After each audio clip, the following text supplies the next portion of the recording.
this simple video I'm going to show you how to use the XAMPP without installation. We are going to download a zip file and simply unzip that to a folder and start using XAMPP.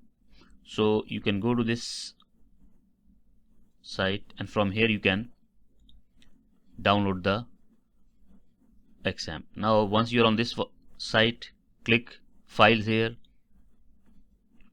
Inside the file you can find Windows,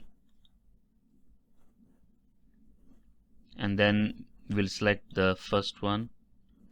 Okay, now here you can see this file, which is this one, which is 255 MB. Download this file.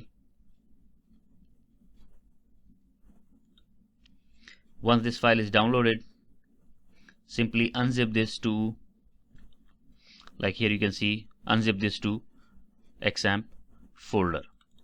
So you can see everything is here. Once you reach here, you need to run this control panel for the XAMPP. So once you double click this, it will start the control panel for XAMPP, and from here you can start the Apache server and you can start the MySQL from here and simply start using XAMPP.